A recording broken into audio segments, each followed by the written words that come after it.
All right, welcome everybody. Good to be here. And so today we'll be talking about Ayurveda, in particularly the dietary ideas that come along with Ayurvedic wisdom. And so the thing I'd like to start with is thanking my teachers. Zonder Remete and Robert Svoboda are the two primary people that I've studied with and understood the place of Ayurveda in relationship to yoga practice, as well as the sort of depth of those subjects and the deep mysteries. So I still consider myself to be very much a student of these subjects, as opposed to some kind of a master of them at all, because they're endlessly deep, and that's why they're so useful, because you can apply them to your life on a moment-to-moment basis. And the trick is that it's, in a sense, to possibly study something in a basic way, like we'll be going about today, as a way of learning the chopsticks, so that eventually you might play jazz down the line with these same principles, just by understanding how you can use them from moment to moment. So with that, I wanted to give a little bit of a context to the relationship of yoga to Ayurveda before we get into talking about Ayurvedic diet and lifestyle therapies and theory. And so historically, Ayurveda and yoga are often referred to as sister sciences. And the modern Hatha Yoga is the younger sister of the two, if you are thinking in terms of Hatha Yoga as yoga. The necessity to be healthy, to heal diseases and imbalances, the interest in longevity, and the interest in health as a foundation for spiritual practice has always existed in the spiritual culture of India. And so medicine has always been something that is a necessity for human beings. And the same seers, the same mystics that gave us the yoga tradition, they also gave us the Ayurvedic tradition. So it arose out of a very deep insight from a group of mystics who were very in touch with nature with a capital N.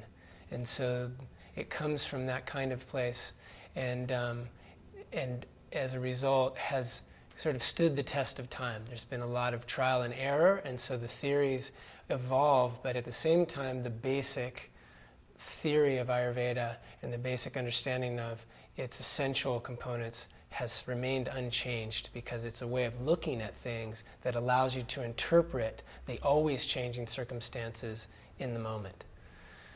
And so in the case of Ayurveda, Ayurveda has always recognized a category of therapy known as spiritual management.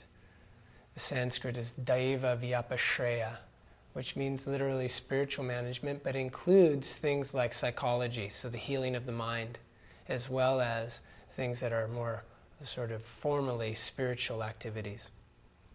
And so the yogic practices are seen as very central kind of modalities that would be employed or would be encouraged by an Ayurvedic doctor to somebody who was in need of spiritual healing or psychological balancing or healing.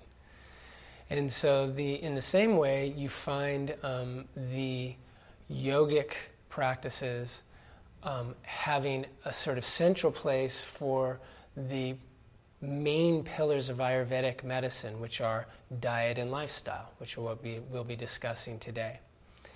And so for example, in the famous Patanjali's Yoga Sutra, the chapter that deals with the sort of practical steps of sadhana or practice has a section on what are called niyama, which are the virtuous observances. And the very first one is called shaucha, which means purity.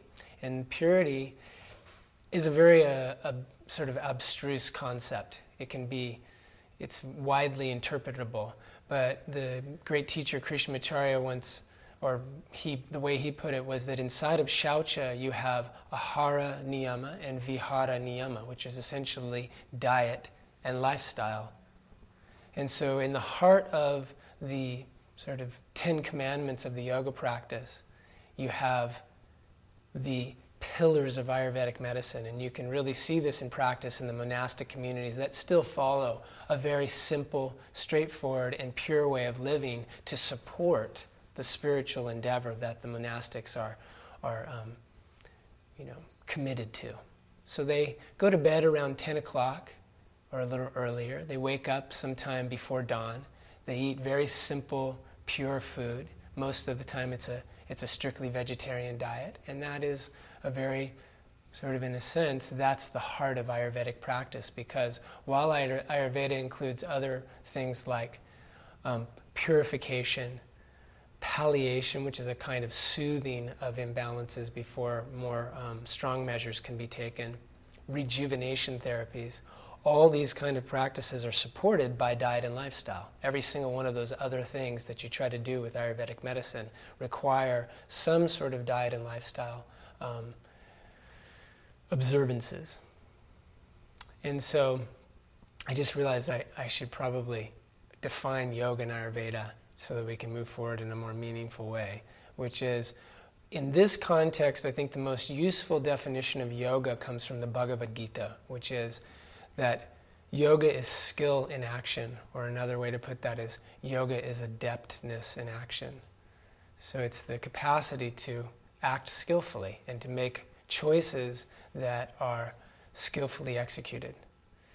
And so the Ayurvedic system, a definition that my teacher, Dr. Robert Svoboda, favors, is something like Ayurveda is living in harmony with nature. It literally means, Ayurveda means the science of life, or the science of longevity.